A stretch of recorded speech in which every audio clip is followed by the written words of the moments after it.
Good evening, ladies and gentlemen. Good evening, dear colleagues. The European Society for Vascular Surgery is proud to present the second webinar, educational talk show, so to say, about peripheral artery disease. ESVS is also happy and grateful for an unrestricted educational grant forwarded by Bayer, which makes this webinar possible. The topic of this seminar will be interactive case discussions about peripheral arterial diseases. And this is especially in the view of actual and currently published guidelines, mainly from the European Society for Vascular Surgery, but also in conjunction with the European Society for Cardiology and also European Society for Vascular Medicine. I'm happy to introduce two of our colleagues who will discuss this evening with us. First, Professor Marit Venermo from Helsinki. Welcome, Marit. And second, Dr. Vincent Jonkind from Hoorn in the Netherlands. Vincent, also warm welcome to you. Both have prepared two very interesting cases about peripheral artery disease, which obviously cannot cover the entire field. So we decided to first focus on a patient with intermittent claudication, which will be presented by Vincent, and then followed by a patient suffering from chronic limb-threatening ischemia, which will be presented by Marit Venermo. And we heartily encourage you to chat with us and to discuss with us. We want to have this webinar very interactive. So we seek for your questions, and you will find your chat box below the video and on PC. Please use it also via your smartphones and place your questions. They are coming in here and we will place them to the discussants. So thank you very much, and we would now like to forward with the first case, and I would like to hand over to Vincent. Okay. Well, thank you very much, Sebastian. Indeed, I would like to talk to you about intermittent claudication, and we are very fortunate that we have several guidelines now that can guide us in the treatment of our PhD patients. So in 2017, we had the ESC guidelines on PhD, and that was made together with the ESVS. We have the ESC guidelines on diabetes, which covers also PhD patients with diabetes. And we have the guideline of the European Society for Vascular Medicine, which came out this year with conservative treatment for PhD. And with these guidelines, I would like to discuss you this case which I treated last year. It's quite a regular case of a male of 74 years old who was referred by a general practitioner with intermittent claudication. And as you can see, already has quite a substantial medical history with PCI and a stent placement, hypertension, myocardial infarction, type 2 diabetes, a TIA, hyperlipidemia, and an asymptomatic left subclavian artery stenosis. Now, his medication you already see has metformin, bisoprolol, nitroglycerin spray, clopidogrel, ramipril, and a statin with ezetimibe. And actually that brings me to the first question. And I would like to ask you, Marit and Sebastian, would you prefer in a patient with peripheral arterial disease to give him acetyl salicylic acid or clopidogrel? Because I think we all know that at least antithrombotic is required, but which would you prefer? Well, the tradition in our hospital has been to prescribe aspirin. I know that the 2017 published ESVS and ESC guidelines recommend maybe a little bit more clopidogrel over aspirin. The one thing that I'm a little bit worried is that resistance towards clopidogrel. How do you see this issue?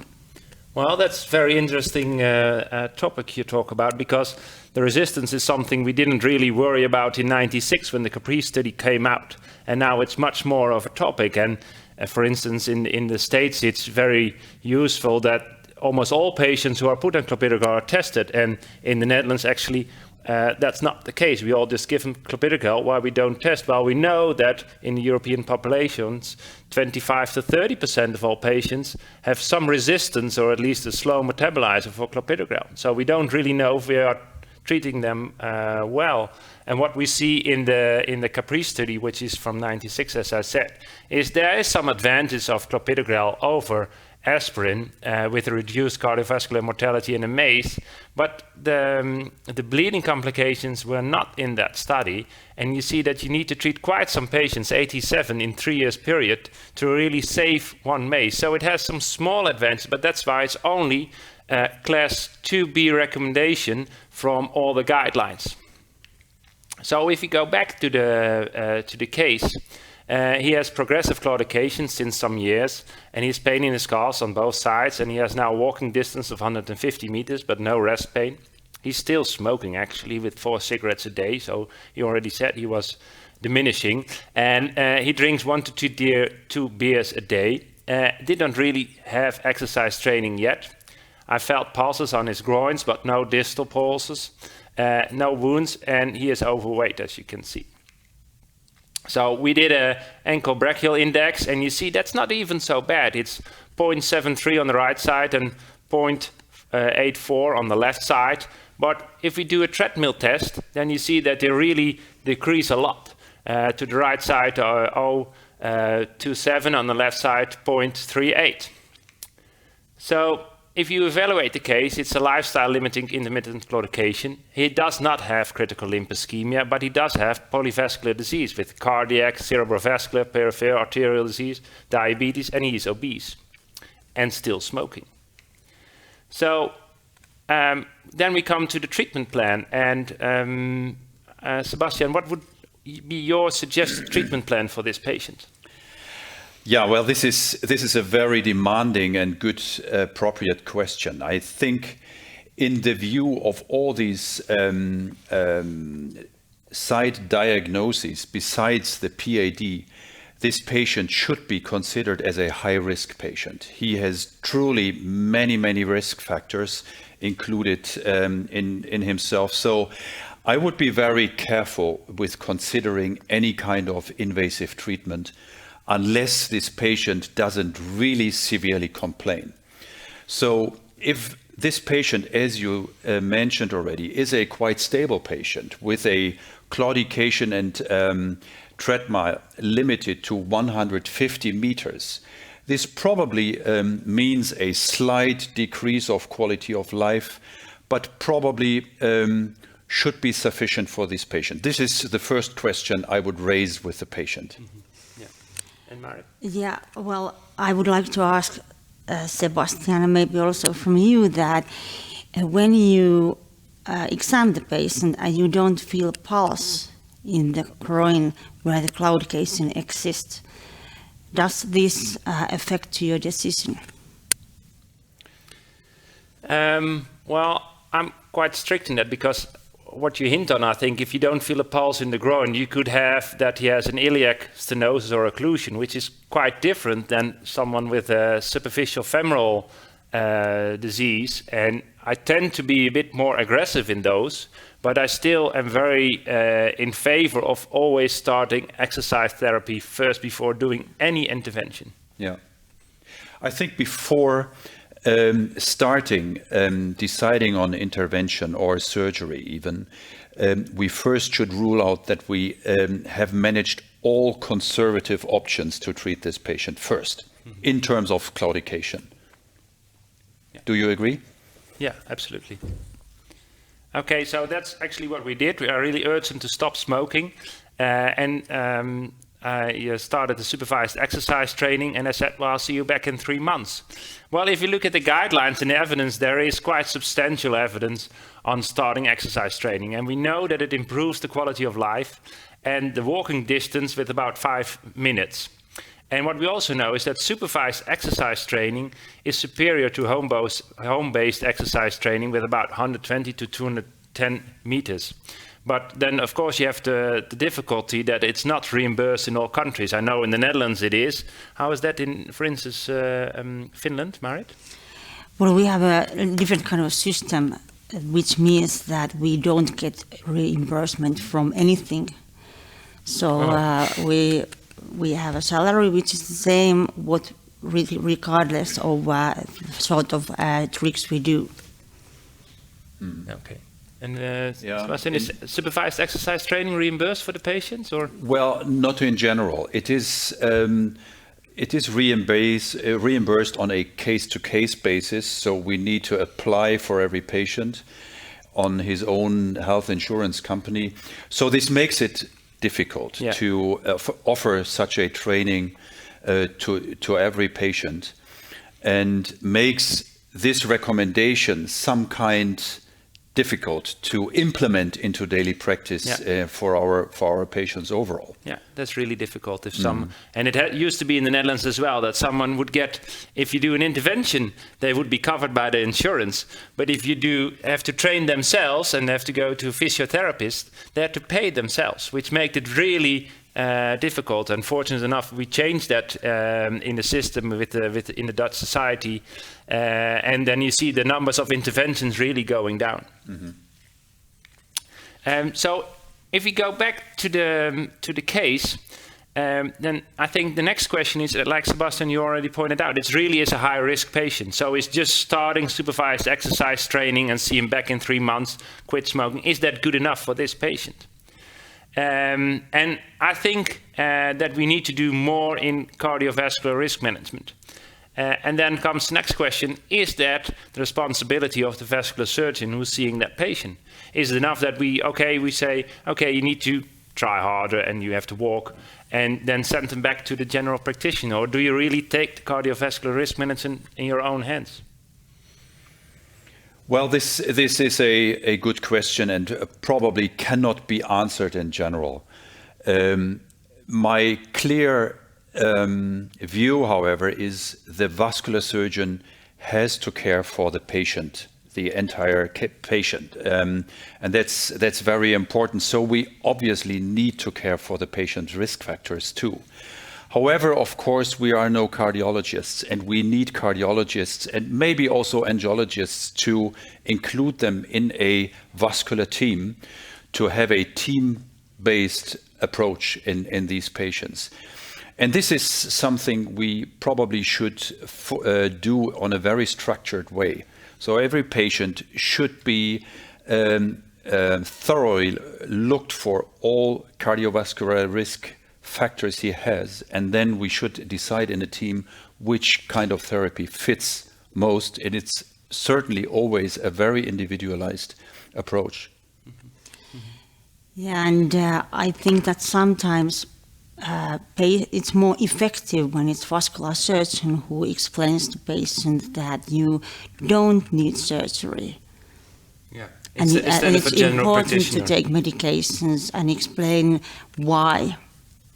Yeah, I notice as well that most often, like this patient, he already had that prior medical history and he was referred by his general practitioner, but still he did not stop smoking. And of course that's sometimes very difficult, but you really learn from patients that they really need sometimes the surgeon to tell them that it's how high their risk is and that they really need to change things. And I think that's something that's often overlooked. Yeah. Exactly, and sometimes patients do think that we cure their vessels. They don't understand that actually everything we do is in the end palliation. So that's we need to explain. I think we did some major efforts by introducing statins to more or less all our patients. But we were probably not that effective with just adding clopidogrel or aspirin to our patients. Our effect were quite limited, don't you think? Yeah, I think so too. And you see that with all those risk factors combined, really patients have higher risk. But we come to that because if you look at that, really peripheral arterial disease is a polyvascular disease. We know that from the REACH registry, where we see that 60% of all patients with PID has concomitant disease in other vascular beds, like cardiac or the cerebrovascular bed. And also the asymptomatic PHD patients tend to do still quite well. But if they become symptomatic, a lot of those patients really progress into having worsening of the symptoms, or even going to critical limb ischemia with a high cardiovascular mortality and all sorts of events. Yeah. And that you see also in the Forapaxar study, which is a study on a thrombin receptor antagonist from 2016. And you see here that all those patients were on best medical treatment, with 97% of these patients already on a receptor or on a TAR, and 82% on the statins. And what you then see is that still with those patients who are on best medical treatment in an RCT, still experience cardiovascular death, myocardial infarction, strokes, acute limb ischemia, and 1% of amputations every year. So what you say, we don't do enough the way we do it now, and we really need strict control. Well, yes, I think that's a very important study, because it shows the different levels of risk our patients are prone to. Yeah. And this is what I mean with patient care by the vascular surgeon. We need to create the awareness of all these opportunities of fates in these patients which may occur. If you see this slide here and add all the different possible acute events, you add up at around 10% per year. So this doesn't mean that the vascular surgeon, of course, needs to be able to treat a myocardial infarction or treat a stroke, but he needs to be aware that this is a possible incident which may happen to our patient, and then refer immediately to the specialist. Yeah, absolutely. And also vice versa, I think that the cardiologists and neurologists should know that patients who do have also PAD are in every study patients that have the highest risk. Yeah. Yeah. Mm-hmm. It is also, if you look at the European Society for Vascular Medicine, they have high-risk patients and they have very high-risk patients. And those very high-risk patients, they call the patients with PAD. Yeah. Yeah. And I think that's underestimated a lot. Mm. Yeah. So if we go back to the case in our patient, you see actually that in 2017, his LDL was not so bad, was 77 milligrams a deciliter, but now it's 4.4 millimole, or 170 milligrams a deciliter. So I asked the patient, well, how come? And then he told me, well, I just stopped the statin because I kept pain in my calves during exercise. So I thought to blame the statin, and he just stopped it. So clearly, he was not, it was not clear enough to him what really the statin does. And of course, sometimes from a statin you can get all kinds of complaints, but actually there are some studies that show that from starting a statin, the walking distance actually increases. Mm. And we know that you need to take it a long time to really have an effect. And if you, for instance, look at the Fourier trial, which was a trial on a PCSK9 inhibitor, in which they really lowered the LDL to lower than 1.0 millimole, then you see that you almost halve the risk on MACE or male from 12 to 6%. And you only need to treat 16 patients to really prevent one event. And the evidence for really going lower with your LDL is really strong, I think. So that's also what they say in the ESVM guideline, is that it's not enough to just start a statin, and which really in our practice we used to do till about a year ago. We just started simvastatin, which is quite a moderate statin, and just forget about it. Mm. But it's not enough, because people tend to stop it because they have all the side effects.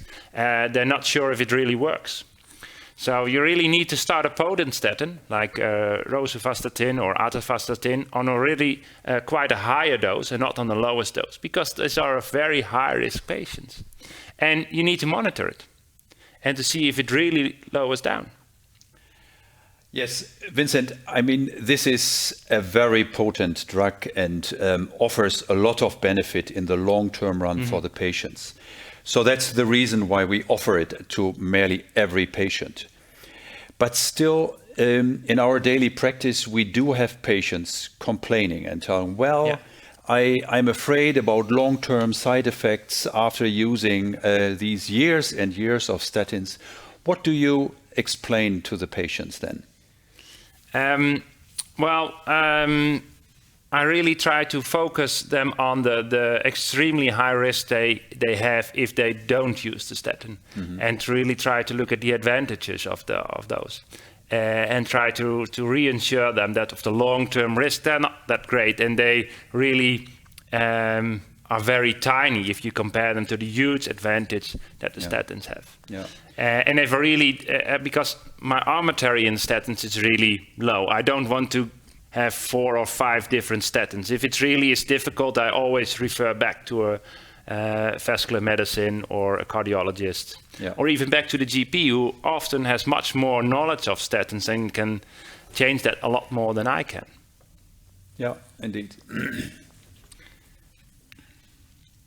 So if we go from the statins and we go to the antithrombotics, there is already quite some research on antithrombotics. And if you look at all the trials which have been performed, or dual antiplatelet, on clopidogrel and ticagrelor, you see actually that they are very mixed. And the advantage of them, because we are seeking for some more protection and not only from the ASA, we see that it's very moderate. And none of them has any mortality benefit, and none of them has any real benefit in adverse limb events.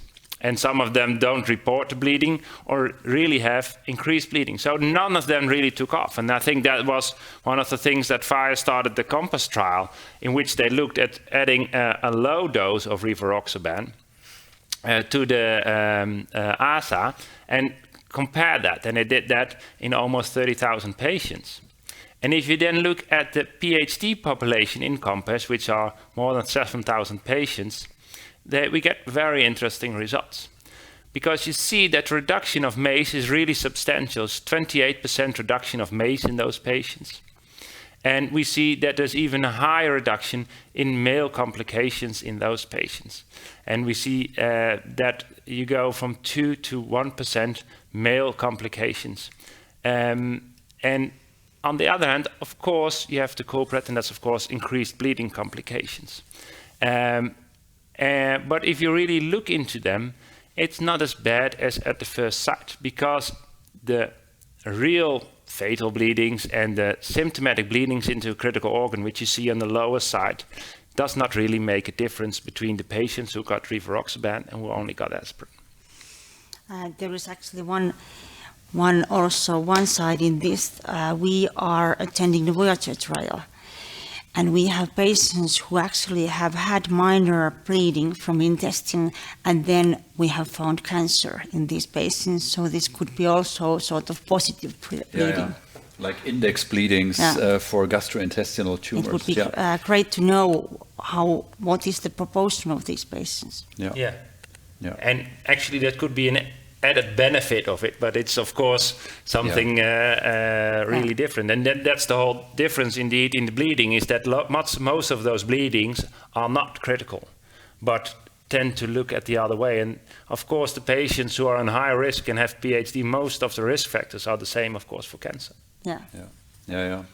This study you are referring to now actually represents a real game changer, or possible game changer, in treatment of our patients. And this easily could be now a drug combination which, for the first time in terms of antithrombotic drugs, really lead to a major benefit to our patients, which no other trial, you referred to Capri, to all these other trials in the slide before, were able to show.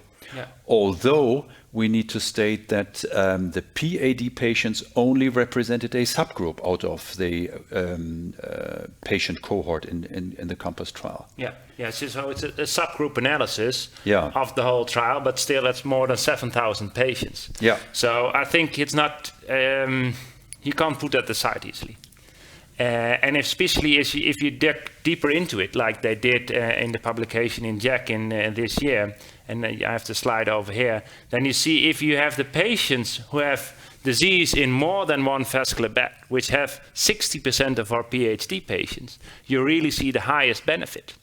And what they compared is the patients who have multivascular disease to the patients who have single vascular disease. And you see that the absolute risk reduction in MACE or male in the group who has multiple vessel disease is 6% versus 1% in one vascular disease. Yeah. So if you really tune into the patient and really look to the patient, I think that we can really have progression over there and treat our patients better. And that's seen also on this slide. So if you have the high-risk patients with at least 2 vascular beds, with heart failure or diabetes, those are the highest risk patients, and these are the patients who really could benefit from better treatment. So if you conclude the COMPASS conclusions, we know that a vascular dose of 2.5 milligrams twice a day, plus aspirin versus aspirin, reduces male and the major amputations. And although the major bleedings are increased, these are not the fatal or the critical organ bleedings. And so far, as you pointed out, Sebastian, this trial is the only trial which has shown to really reduce both MACE and male. And which I didn't put that in the slide, but which is also very apparent is that if patients really have a male, then we know from previous trials, if you need an operation or you have acute limb ischemia or you need an amputation, those are the patients who really have a very high cardiovascular mortality or events. And very surprisingly in the COMPASS study, you see that those patients are a lot better off. Yeah, that's indeed true. And let's a little bit discuss in more detail on this study because it's so crucial and will have a big effort on our future patient treatment. You refer to these patients with acute events happening during the study, which are the highest risk patients, and especially in those patients, the benefit in terms of reduction of amputations in any cardiovascular event was really high. Yeah. So the benefit, especially in these patients, was high. How are the results out of this study overall implemented now in daily practice? Did they get an input in current guidelines in the meanwhile? Well, yeah, that's a very good question. What we see in all the guidelines is the difficulty is that it's a subgroup analysis, but still all the current guidelines gave a 2A recommendation. So in patients with PID, you should consider treating them with a dual pathway, as it is called. So yeah, with aspirin and rivaroxaban. And I think the time that we can treat all our patients the same is actually over. Mm-hmm. And I think we really should look at our patients as individuals with their individual risk factors. Yeah. So I think if you look at patients who are at the highest risk with more than one vascular bed and with a low risk of bleeding, so they don't have already a known cancer or bleeding tendencies, I think you should treat them with the acetyl acid and rivaroxaban, and which is interpreted in the guidelines as well. I would like to ask, how is this medication reimbursed in your countries to the patient? Yeah, that's a very good question because, of course, it's a new drug, and those are, of course, more expensive than the older drugs, which the patents have gone. In the Netherlands, it's not yet that it's reimbursed, but there's a special payment agreement. So in the end, patients don't have to pay themselves. Mm. So that's a transition period before formally it's getting fully reimbursed, I think. Also patients with PAD without coronary artery disease? I'm not absolutely sure about that. Well, at least there is a general approval for this treatment option now in the European Union and many other countries. Which is very interesting to note. There is a very wide option now left open for us to treat our patients with this new so-called dual pathway, including an anticoagulant in a very low dose and an antithrombotic drug, which is very interesting. So we actually have a wide option now to offer our patients, but still, the more opportunities we get, the more questions come up on the other side. And I think one question is, when do we start this treatment? And are there any obstacles, and where are the obstacles to treat our patients? Exactly, and how long we continue the treatment. Yeah. Is it lifelong? Yeah. It's of course difficult because we don't have the experience already from years how you can treat that. It's the same like we started with clopidogrel. In the beginning we were afraid of that, and of course the bleeding risk in surgery, and now we are much easier on that. Yeah. And in 10 years ago we would stop all antithrombotics before we go and operate, and now we just continue them. Yeah. And you really need the practice of the coming years how it really deserves its place in this. Yeah. Well, unfortunately, this study was stopped early due to ethical reasons, because the benefit of this group receiving rivaroxaban twice daily, 2.5 milligrams plus aspirin, did so much better than both comparing groups. However, on the other side, we need to consider, if we start this medication, and young patients especially have the biggest benefit on the long run, this is more or less a lifetime treatment, and we actually don't know really what will go on after 2 years and beyond, which was not studied in this study. So for this reason, we need registries for a longer survey on these patients, and the XATOA registry study will come up to have a closer look on long-term benefits of these patients. But there are other questions like treatment in patients receiving invasive treatment. Yeah. That was not shown in the COMPASS trial, and gladly another trial, Marit, you already mentioned it, will come up very soon, the Voyager trial in surgical patients, looking for possible benefits of this treatment in this specific subgroup of patients. Yeah, very exciting. Mm-hmm. Yeah, that's coming out soon, isn't it? I think it's March, It end will, of March. Yeah, it will. The first results will be published end of March at the European Heart. Yeah, because American. yeah, especially because we have the very promising results here from the patients who experience the male. So that's a bit the same group, the patients who really need an intervention, and what will come of that. Yeah. Because those are the patients at the highest risk. And it's very exciting what will come out of that. And I think a lot of people are still waiting for those results before they really want to change their daily practice. Yeah. And I also feel some reluctance to really start off my patients before I get those results. Because we have been surprised already previously in things and treatments we thought would be very good, and in the end turned up differently. For instance, the whole EVAR discussion we have now. So to put these theoretical results into practice, did COMPASS change your practice in your patient? Well, in my patient, it was before we had the COMPASS results. So that's difficult to say. But if we go back to our patient, I think that this is the patient who could really benefit the most. Because he has all the risk factors, and this is the patient who really deserves this treatment the most. So what we did after 3 months, he quit smoking. He started with supervised exercise training. He did not improve in walking distance, and his ABI did not change. And then the question is, do you continue with your conservative treatment, or would you already do an intervention right now? What would you do, Marit? Well, again, I would do some pulse palpation, but I'm very, very reluctant to treat claudicants with intervention. Yeah. I really do think they benefit more from conservative treatment. Mm-hmm. Mm-hmm.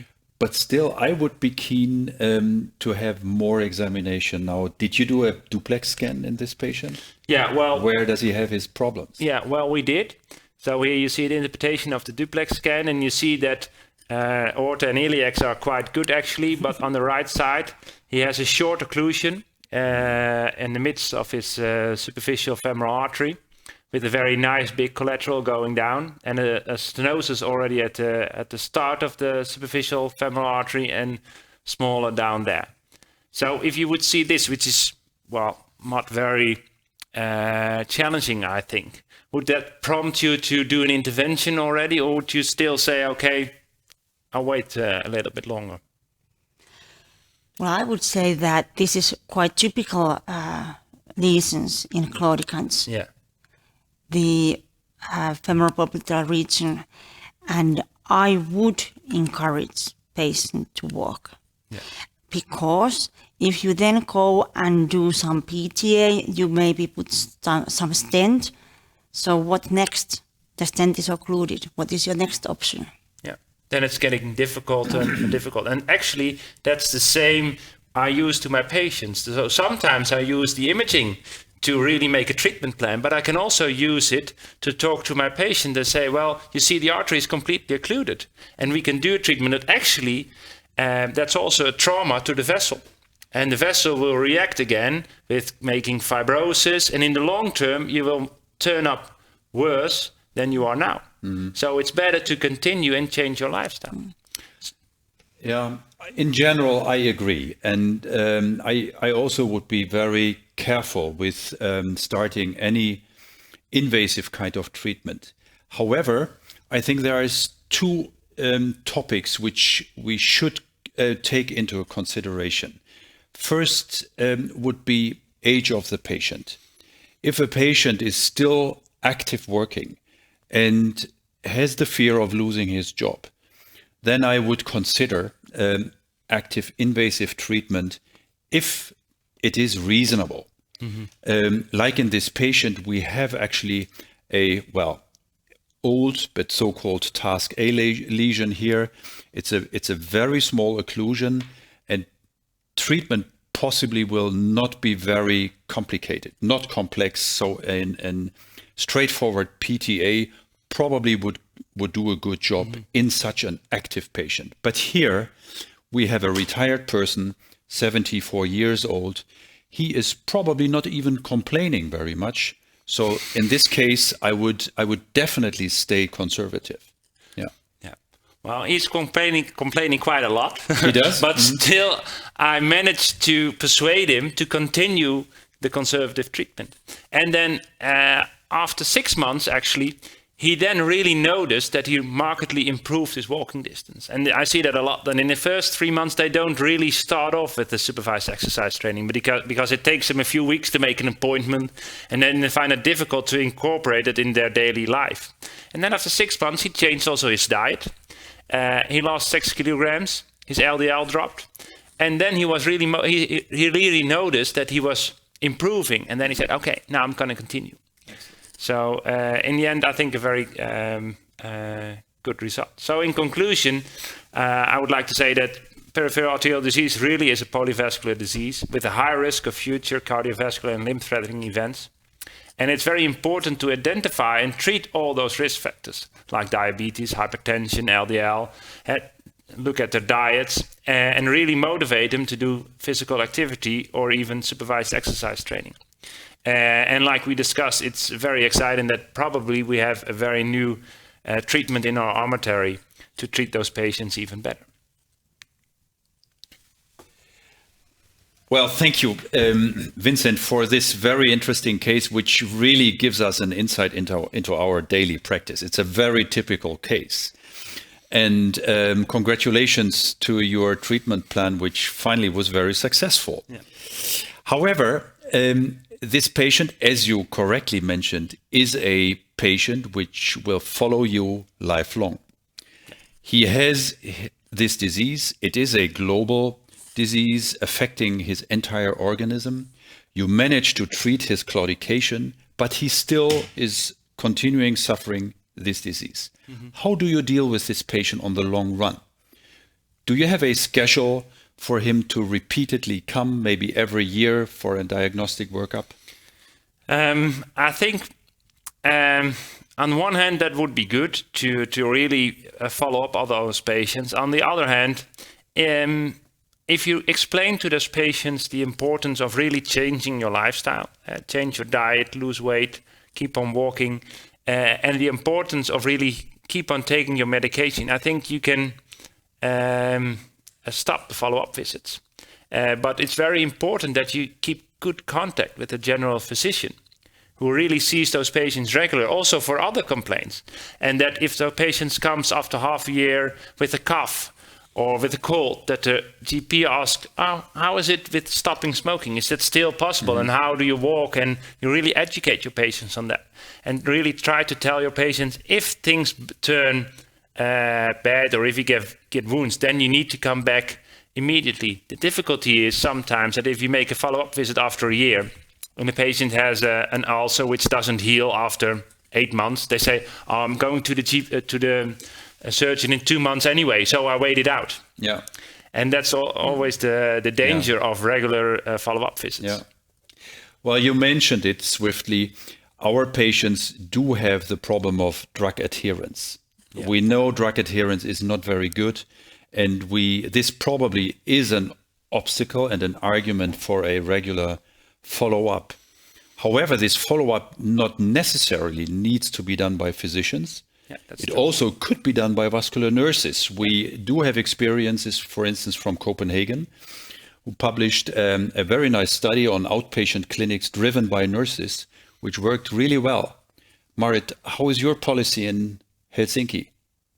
So you mean, do we have vascular nurses in yeah, and do you do these regular follow-ups in these patients? Well, no.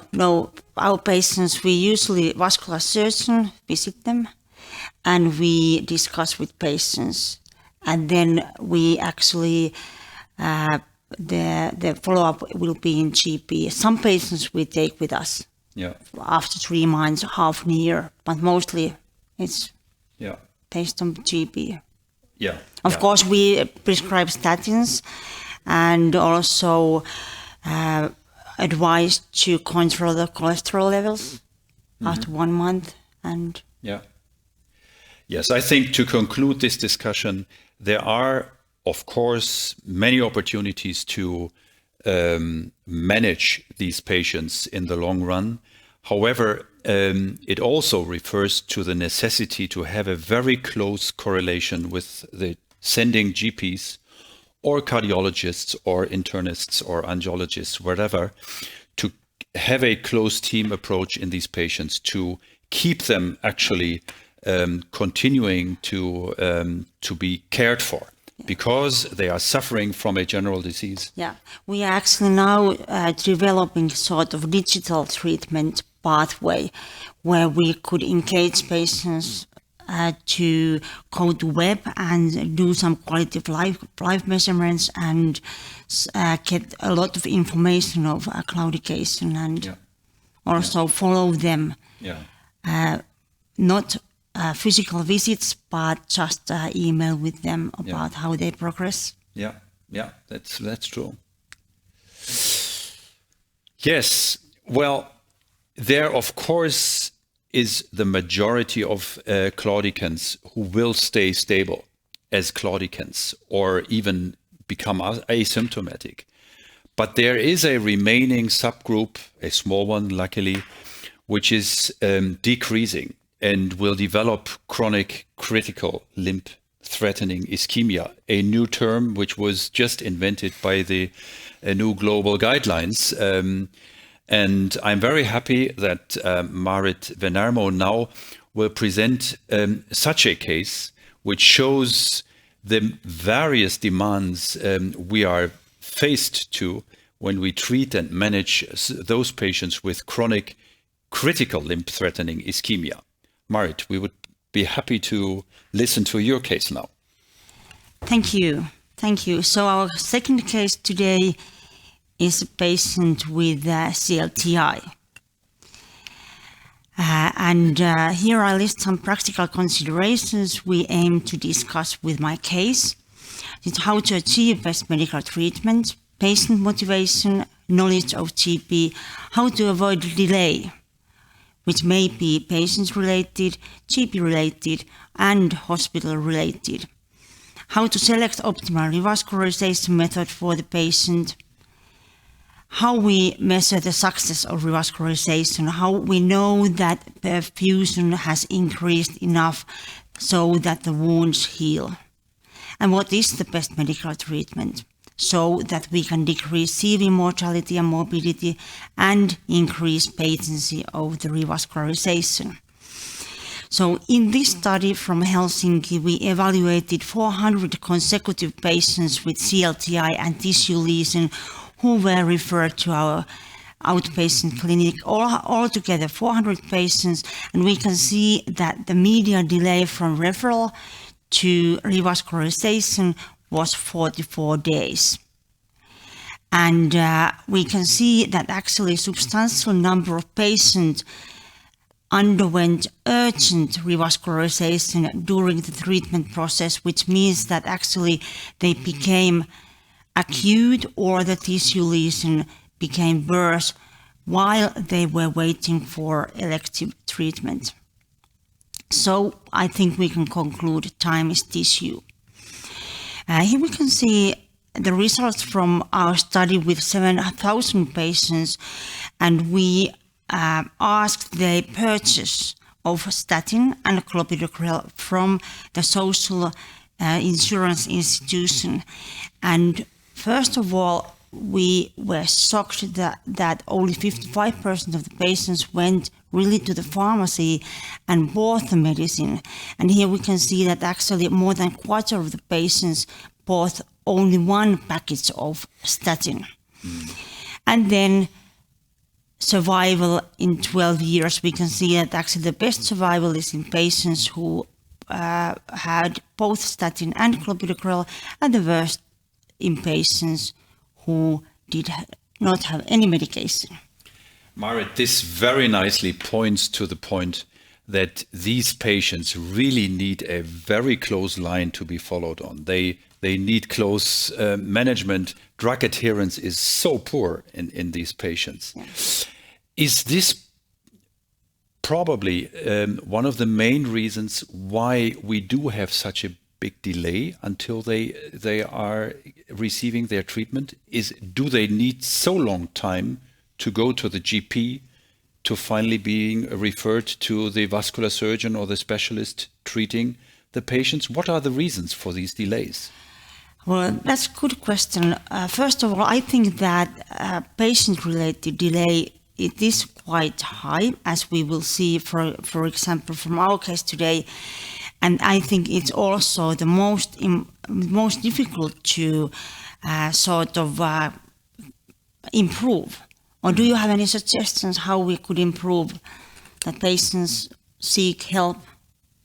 Yeah, I think a lot of patients are a bit afraid of what may come out of it, that they lose their leg, and they think, well, I try to hide it a bit, or they really underestimate it. They think, oh, it's just a small ulcer, it will heal. And okay, I have pain in the night, but I go out, and I'm sometimes shocked how long patients can wait before they really come to you. And then I think only in a minority of the cases, if you really look into it, that the GP is late in his referral. Most of the time, the patients wait very long before they come to the GP. Yeah. And only in a very small minority, the GPs try to manage the patients themselves. But I think it's a really big problem. And then you come to the next problem. If they come to you, how swiftly can you organize all those things? Because I find that quite difficult and challenging. We have for a ruptured aneurysm, it's quite easy because everything stops and you can treat the patient. Yeah. But with a chronic limb-threatening ischemia with a big wound, that's not the case, because you don't need treatment that day, but in a couple of days or 2 weeks or 3 weeks, because we don't really know. There are not really guidelines on that.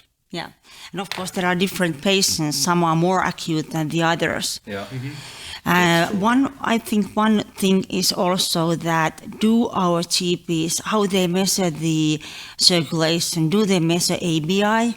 I think that that's quite well organized, but a new phenomenon is that they have those automatic ABI measurement devices. Have you heard about those? Yes. This is of course an opportunity which eases this approach. But I think besides this, it needs patient education. and also referring physicians' education, increase the awareness of this disease. Usually these patients suffer from their disease since many, many years already.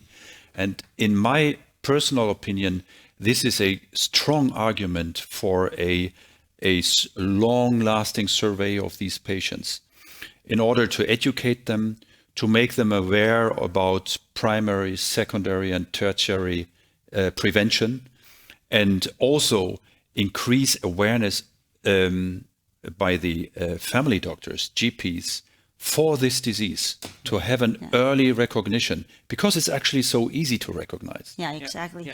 And related to those automatic devices, I have heard that they are very good if you have normal ABI. But if you don't have, they are not so good. Yeah, that's really the case. And there's quite some evidence that if you really have an ABI by accredited vascular laboratory, that the sensitivity and the accuracy is a lot higher. So what we have now in the Netherlands is a project that in the hospitals, GP can refer their patients for an ABI done by a vascular technician. Yeah, that's and then the result is directly sent to the GP. So they can really screen for peripheral arterial disease without really having to refer the patient to the vascular surgeon. And we just look at the ABI, and if it's really critically low, we can phone the GP and say, okay, this patient really have to take care of. But all the patients with an ABI of 0.9 or higher, they just go back and don't need to see the vascular surgeon. Do you also get toe pressure measurements at the same visit in vascular laboratory? Not standard, but all patients who have diabetes get automatic toe pressure. So the vascular technician asks that to all the patients. And they just do regular, or if they see that the ABI is not accurate and you see that the vessels are not able to compress, they do a toe pressure immediately. Yeah. So we don't have to wait for that. Good. Okay, so let's see what happens. Yes, so one of my questions were that how we know that increase in perfusion is enough so that wound can heal. I don't think that it's good to just to try if the leg is warm, or if you listen with the handheld Doppler, that is a nice signal. What do you think? Is it enough if there is really nice sound? No, definitely not. I mean, there are various opportunities to really measure perfusion in the periphery, like toe pressure, but also TCPO2 measurements. This is something we do regularly, or do an oscillometry. Yeah. So we actually made some studies with this ICGFI, where we measured perfusion with it in the regions where there was wound. Sorry for interrupting. What do you mean with ICG? So ICG is a method where we inject indocyanine green IV, and then we record the food for 2 minutes. And from this recorded image, we can measure whatever region we want, and we draw this kind of time intensity curve. So, for example, this patient had ADP bypass to this ADP here, and this is time intensity curve before the revascularization, and this is after revascularization. And you can also see the visual information about the foot. You can do that on the OR? Or back on the ward? On the OR, but in this study, for example, we have 104 patients, and we measured it before the revascularization and then immediately after first postoperative day. And we had patients who underwent open and endo revascularizations. Yeah. I think this really is a step forward, because what is often the case still is that you just feel on the foot, oh, it's a bit warm, and then you check if the refill is okay. But we know that's really unreliable. And then we think, okay, it might be okay. And then we wait for 3, 4, 5, 6 weeks if the wounds heal or not. And then they don't heal, and then we do another operation. Then you have 4 weeks delay. And then you have already delay, then you have tissue loss. Exactly. Well, this actually refers to the necessity to identify a critical limb-threatening ischemic foot. Mm-hmm.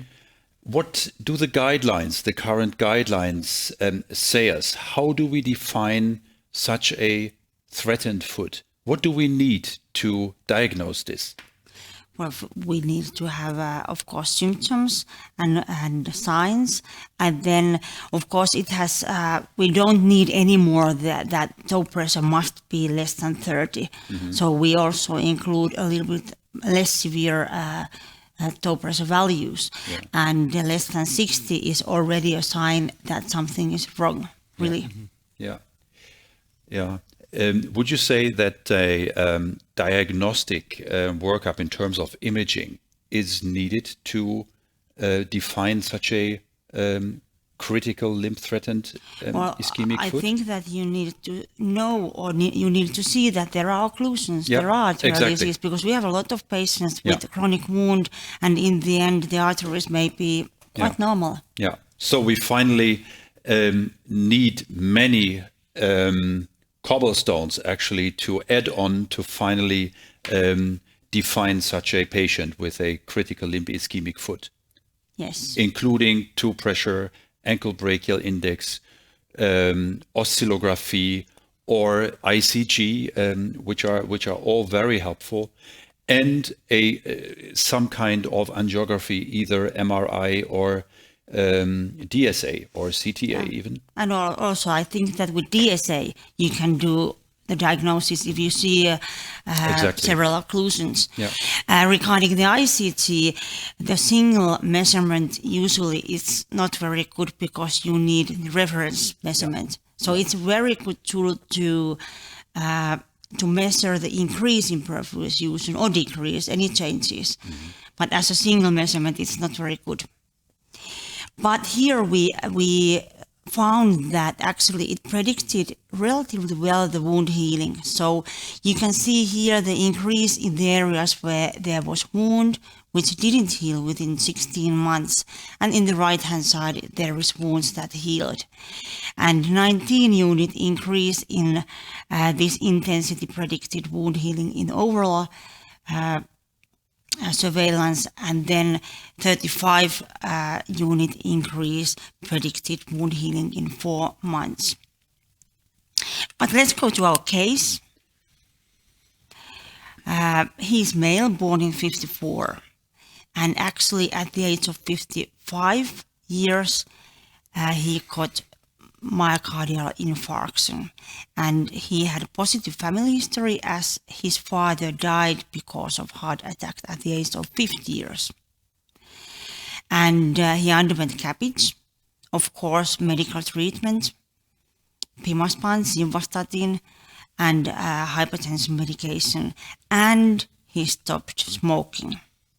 After 5 years, new AMI and PTAC to the right coronary artery. And thereafter, there has been no coronary artery symptoms, but I think we can agree that this patient is a very high-risk patient. Well, he was quite asymptomatic until spring 2017 when he was 65 years of age, 11 years after the first heart attack. And spring, April, he got a small wound to the right heel. And at home, he tried many local wound care products. And after 4 weeks, he decided that, well, now I have to go to a doctor. And he went to private clinic where cefalexin was started. And later on, it was changed to clindamycin on the basis of bacterial culture. And after 10 weeks, and there was 3 weeks clindamycin, no wound healing. On contrary, the wound increased and became black, and you can see the wound here when he arrived to our hospital, because he was then referred as urgency basis. And it was June 2017. So, what we should do according to our guidelines? What is your suggestion at this point?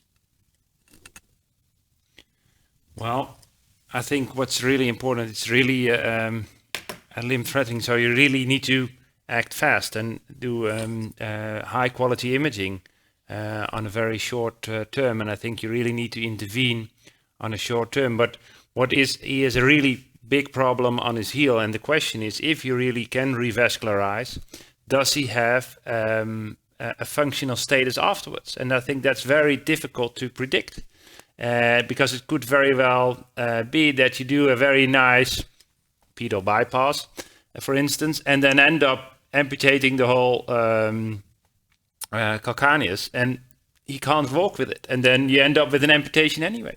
So you really have to balance all that and try to get all the specialists together, I think. Yes. Yeah. So according to our guidelines, we have to do urgent angiogram. And in this patient, we made MRI, which is available 24/7 in our hospital. So we usually start with MRI angiogram. Then we need to define Wi-Fi, glass classification, TAP, and LBP. I'm very... May I ask you, because I see also a question coming in, and I think it's very interesting. What is your preferred modality of imaging, and why? I think in such a clinical limb ischemia patient, which you expect multiple level disease, a duplex alone is not enough, because it's not very good to really see the distal crural vessels. But I tend to prefer a CTA because of the calcium, and I'm a bit used to it. Yeah. But I see you prefer an MRA, and can you tell me why? Well, I think this is the matter of tradition. We are used to MRI, and we have very good availability during the on-call nights. Well, I think especially in these CLTI patients, it is of utmost importance to have the crural pedal region really visible. And not always MRIs are that good to realize this. If you have a radiologist who does it in a distinct way, then this is a perfect imaging, perfect. But many don't. And then we, for instance, go forward and do a DSA. Yeah. Well, for example, this patient who came very late in the evening, it's easy to do this MRA, and we can see quite nicely the levels which need treatment. And of course, if we want to do pedal bypass, if we want to intervene pedal arch, we need definitely a DSA. Yeah. But we usually do the first plan with the MRI, how we proceed. Shall we go for bypass surgery or to endovascular surgery? Yeah. So just in that case, there was one question coming up asking for post-operative anticoagulation following femoral crural bypass. So if you would perform a femoral crural bypass, which kind of medication would you use in such a patient? Well, usually we do use single antiplatelet therapy if it is the first operation for patients. Yeah. And when would you offer for Marcumar, fencorpamone, or an anticoagulant? Well, of course, if there is acute phases, if there is acute occlusions, if we have to do thrombectomy to the graft, then thereafter we need a period. Yeah. And also we have to then try to find if there is some coagulation disorders, and of course also that patient has taken the medication. Yeah. And all kind of... But also in a venous crural bypass, you would still just opt for single antiplatelet therapy. Yeah.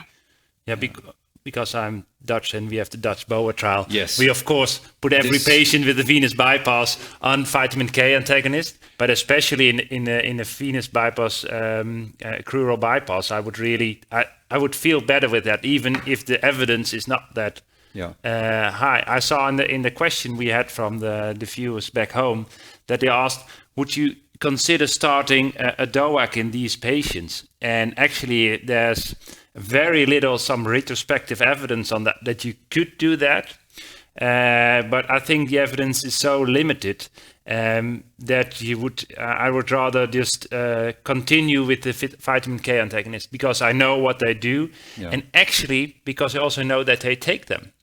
Because they have the follow-up visits and they really measure the INR, so you know that they take them. And I think that's a benefit. If you have a prosthetic bypass, we don't actually know if rivaroxaban is the good treatment for that. We know a bit from the cardiac literature that it could very well be that DOACs don't work that well in prosthesis, especially in prosthetic heart valves. DOAC is not advised. No. So I'm really reluctant to give a DOAC to patients with prosthetic bypasses. Yeah, there are recommendations now coming up to offer this to those patients with a poor runoff or bypasses at risk for some other reasons. But otherwise, alloplastic grafts should receive antiplatelets, in favor of anticoagulants. Absolutely. Well, this certainly is a patient who should not be just on conservative treatment, right? Yes, I think so.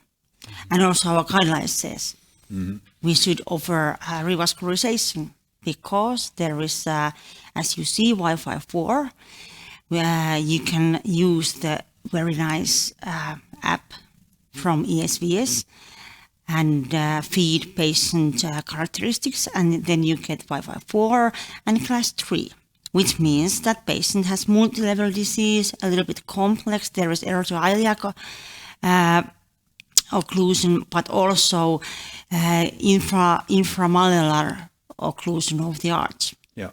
I think you raised a very nice thing, is that we now have the interactive possibilities through the ESVS to really look that up, because I notice, especially with the junior doctors and the registers, then they just see a patient always has a long occlusion somewhere and they think, okay, we just do a PTA. And while, like you say, in the guidelines, it's really stressed that we need to stratify our patients and really look into that. What is the best treatment for this patient, and not treat all those patients the same way. So I think it's really advantage that we can now make it easy for ourselves and for our trainees to really classify those patients. Yeah. And we can see that limb-based patency is less than 50%, which means that if we go for endovascular treatment, the risk for occlusion is more than 50% per year. But let's go forward, and then we have the target arterial pathway.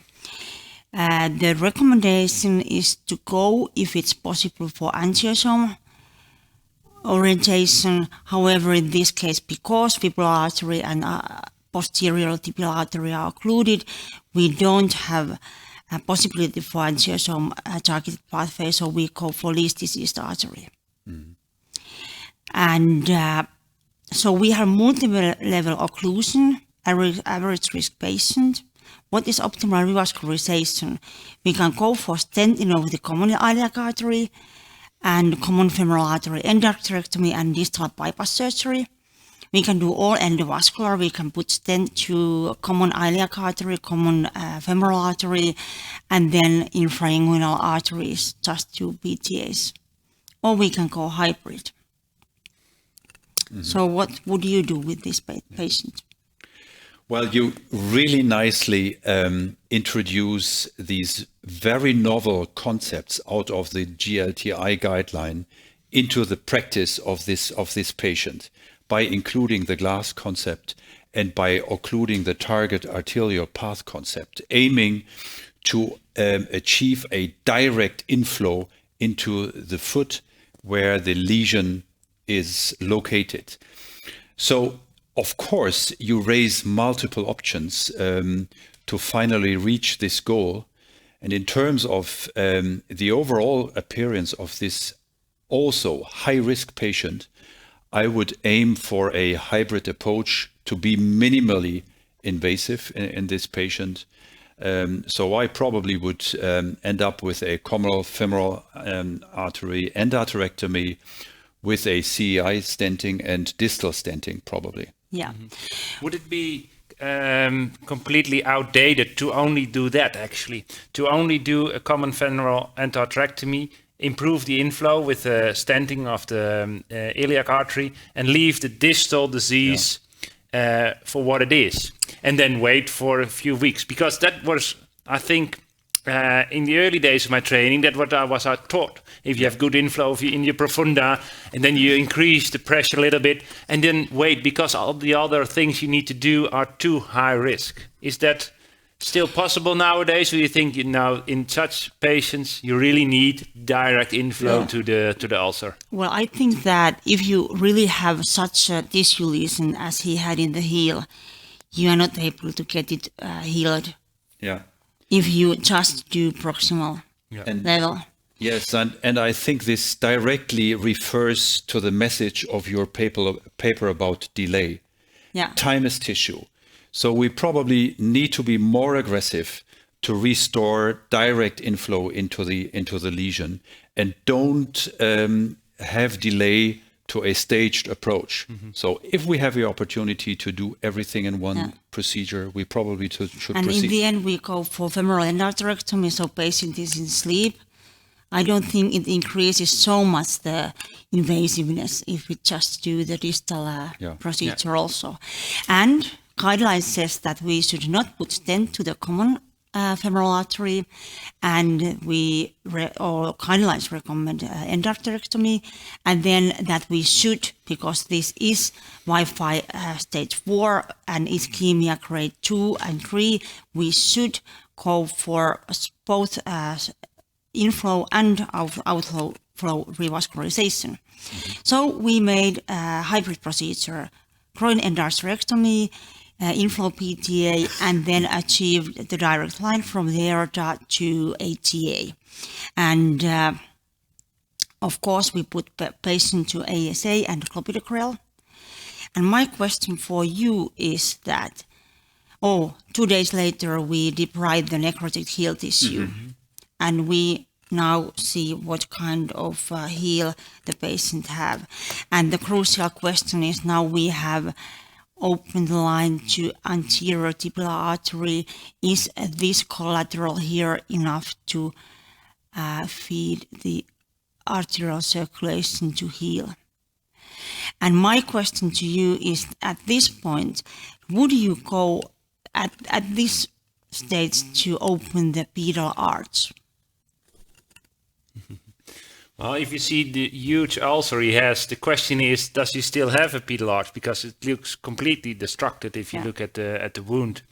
But still, then I think you did already an awful lot to improve the blood flow to the foot, and you don't see a posterior tibial artery here. And sometimes you see very nice videos of cases people have performed somewhere in the world. But I always find it difficult in my own patients to reach the same goal. And I would be very happy, and I think you have a very nice result. And I think you could wait how it does now. But it would be nice, like you showed previously, if you really have tissue perfusion over here, or only an angiogram. Yeah. First of all, I would like to congratulate you to this intraoperative angiogram. It really shows nicely the pedal circulation now, and this is absolutely a need. We need to end up with such a good angiography following our reconstructions. So I think this is excellent. And now to decide to go further and try to restore the pedal arch, I probably would proceed with an ICG. Good, yeah. And then in the end, I think that the reasons to go to pedal arch must be very good, because in the end you can also destroy some things. So I definitely at this stage wouldn't go there. Maybe later if we need. So let's go further. This is the first postoperative day, and the toe pressure is 15. Are you happy with it? Well, you would have expected a lot more, actually. So I'm a bit disappointed. But on the other hand, you have a blood flow in line to the dorsal pedis artery, and it could very well be that it does not really get to the toes. But you're really not very much interested if it goes to the toes. You want to know if it reaches the heel and the ulcer. Yeah. And I see that pulse volume recording is very positive. So we were not happy So we made some further examinations, and here we can see TCPO2. At the heel it was 39, and at the bottom of the foot 67. And then we made ICG, and we can see actually excellent maximum intensity and also ingress rate. So we were quite confident to go on without new angiogram. And then we wanted to discuss with plastic surgeon how to cover the heel. And he were thinking of either a free flap or calcaneus resection and medial skin flap transposition. And actually he decided to do the latter. And 11 days later, the operation was about to take place, but it was surprised that the heel has become significantly better. So what he did was that he took whole thick skin transplantation from thigh and covered the calcaneal resection. And then patient went home 60 days later. However, when he was just going to home, we noticed that there is ischemic first toe in the left. So small congrural area in left foot. So we scheduled urgent revascularization to the left foot, and again the same questions, and as the lesions are pretty much similar in the left side, we made the same procedure to the left foot. And this was early August, and at that time the right foot was really okay. The skin transplantation was healed and we were very happy. And patient went home 8 days later. And first control was 2 weeks later, and then right leg was good and left was slowly healing. But toe pressures were 79 and 63, so we were very happy. We had a couple of follow-ups between September and March, and the left foot was slowly healing. As you can see, the first toe, it was quite status quo, but all the time becoming better. And this was actually quite rapidly when the rest of the toes went gangrenotic. And also, patient is a little bit don't like hospitals, so I don't know what is the patient-related delay here. But anyway, we can see that the pulse volume recording is really bad here, and ABI, and also ankle pressure. And we need MRA. May I ask you, Marit, because I saw it's also a question of the viewers. How strict do you need follow-up in those patients? Because there's at so high risk, and you said we saw them a couple of times, and I find it very difficult because you can let them come by every 2 weeks, but how strict do you need to do on that? Do you have a strict protocol for that? Yeah, so we follow, actually these patients visit pretty much our nurses, either wound nurse or our duplex nurse, and we try to follow them until the wound is healed. Yeah. But we cannot see them every day, and if something happens there, it progresses quite rapidly. Yeah, you often see that it all of a sudden, then it really decreases in just a matter of hours or days, and really changes. Exactly. And now we can see here that all the areas we had treated by endovascular means are occluded. And the same goes in the right side. However, there were no wound in the right side, so we did not want to intervene that side. But here we did re-PTAs and again achieved very nice line to the foot. And this time we did the balloon dilatation with drug-coated balloon. Yeah. Because it was restenosis, and it was obvious that he creates these re-occlusions quite easily. I think that's really quite a strong indication to use drug-coated balloons. I'm still a bit hesitant to use them in claudicants already if you treat lesions for the first time, but if you see, especially if they come back quickly, I think that could really be an indication for drug-coated balloons. And also, when we have CLTI patients, they are quite fragile. So these repeated interventions may be more risky for them. Yeah. So here we can see a nice PVR, and also the ICG was really improved after this procedure to the left. And we did transmetatarsal amputation to left side. However, we were happy, but not so long, because then at the same hospital stay, we noticed that patient have new wound in the right second toe. And we already saw that in MRI there were these re-occlusions in SFA, popliteal artery and ATA. So we did immediate re-PTA also to the right side. And the result in the end, if we take a look to pulse volume recording and toe pressures, is quite nice. Well, Marit, in terms of these repeated necessary interventions due to occlusions, would it have been an option to directly go forward with a bypass procedure instead of this? Yes, well, we really discussed this and did vein mapping. The problem was that, first of all, because of cabbage, he didn't have vein, and we should have taken some greater venous vein from the other leg, but then also to have arm veins. So we decided maybe we go once again for PTA, and if it again occludes, then go for bypass. I don't know the right answer, but afterwards it's easy to say. But also we don't know what happened if we go for bypass surgery. Especially if you perform a microvascular flap. This flap might be really in danger if the perfusion occludes there. So I think it is very, very necessary to have a very close follow-up in these patients. What I find difficult, because you have the Basel trial results, which actually say that open surgery might be better in those patients.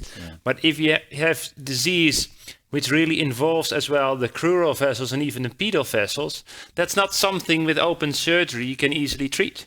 So you can make a bypass to the proximal tibial artery, but then the outflow is still not that good. And then, of course, you could do a real hybrid surgery with a venous bypass or a combined bypass to the tibial artery, and then intraoperatively also do endovascular recanalization of the anterior tibial artery. But I'm really questioning if you doing the right thing then. And I think if you look at the modern approach and really do everything in the vascular, I think perhaps you have even better tissue perfusion than you would have done, get with the bypass. So now, actually, these are the measures 1 year after the left and right re-PTAs, and then last Friday the patient visited our hospital, and these images are very fresh, only 4 days old. And we can see that wounds are healed. There is in the right side ABI 0. More than, actually it's mediasclerotic, but toe pressure is 46. And in left side we cannot measure toe pressures, but ABI is 0.66. And patient is at the moment very happy on the situation. Yeah, I think you really need to be congratulated on such an excellent result in the long term. And you really see that you need to be tenacious on those patients and have patience and treat them over and over again and not be satisfied with the first result, but really look into that. And I think that's a perfect example of how you need to treat those very complex patients. And which antithrombotic treatment did you offer this patient now? Well, patient has been in dual antiplatelet therapy, but I think that we maybe listen to some results we may get on spring, and we should, of course, really consider dual pathway inhibition. Would be really interesting what we get out of the new trial results. Yeah. And I haven't catched it. Is the reconstruction still patent, or was it re-occluded now? We have not made any imaging, Because but we see that actually ABI and toe pressures are not decreased. yeah, not decreased. So Not okay, decreased. good. Yeah. Would you consider doing imaging? Because you could think that if you have a slight restenosis, it's easy to treat now. Well, if you wait, then it will occlude, and then he ends up in, again, critical limb ischemia. That's a good question. That's, of course, very difficult because... Yeah, it's very difficult. That should we intervene patients who don't have any symptoms just because there is something in the imaging. Yeah, but some of those patients, they are really afraid of still losing their leg. And I said, wow, doctor, but why don't you check it? Yeah. Because if there's now a small stenosis or something wrong, I would like to be treated right away and not wait, because I've had that before. I've had already that ulcer and almost lost my leg. But would you do imaging if the toe pressures and ABI is at the same level that earlier? No, but I think if you really see some decrease in toe pressure or in ABI, I would be quite progressive in doing imaging. Yeah. Because we know those patients can deteriorate so quickly, and then it's much more difficult to treat those. Yeah. So my question to you also is that when or if there will be new restenosis or occlusions, what should we do? Now it's 1.5 years from the last endovascular treatment to the distal. Should we go for bypass or? Well, I think there's very scarce evidence on how to manage such kind of situations. But my main obstacle would always be peripheral perfusion. Even if I realize a beginning restenosis, but still peripheral perfusion is quite okay, I would be reluctant to keep the patient off any invasive treatment. Only if we have a decrease in peripheral perfusion, an increase in complaints, maybe pain, or even Ragaz or something going on there, then of course I would be very active and keen, but only then. Because of course every intervention is risky procedure. You can occlude the vessel, you can end up to bleeding. Yeah. So I mean, you managed to have an open reconstruction or a limb saving for 2 years now. The patient didn't die, so you were able to avoid amputation in this patient for 2 years. You did a major effort for this patient and a big benefit. So with a limited and very focus-oriented approach. And this is probably the best approach for these patients. Yeah, I think the best thing you can do for these patients is be really strict on all the risk factors. And to make sure that the blood pressure is okay, that they try to lose weight if they're overweight and look after the diets and look after glucose and all those things. I think that's the most important thing you can do. Yeah. So after these 2 years, the patient is still under dual antiplatelets. Would this be a patient now, as he is stable, for a dual pathway treatment, including rivaroxaban? I think that we should discuss with him about this option. Yeah, I think so too. This is a classical high-risk patient in a chronic state now, so that could be an option. And I think another lesson we learned out of this patient is, or your management is, to avoid delay by be very active in actually single shot treatment. To don't divide the treatment opportunities into different procedures. Try to include them into one procedure to achieve best possible perfusion on a target arterial path by one procedure, if this is possible. I think this is a major major effort here we can learn about this. I think Absolutely. if there is a tissue lesion, then you should really achieve a good line to the foot. If there is Yes. rest pain, that's maybe a different story. Yeah. Well, thank you very much, Marvit. Thank you also very much, Vincent, for these very educative and interesting patients. We realized we have a lot of issues to deal with by treating and managing patients with peripheral artery diseases. They do suffer from a general disease affecting multiple vascular beds. We know that there are multiple opportunities to optimize treatment options, but there is still a lot to do. I would like to thank the society, also the sponsors, for giving us this opportunity for having this webinar. And I would be happy to introduce you to the next webinar, which will take place on May 4 next year, right after publication of the Voyager trial. And we will again focus on peripheral artery disease and look for opportunities which give us the Voyager trial on these patients. Thank you very much.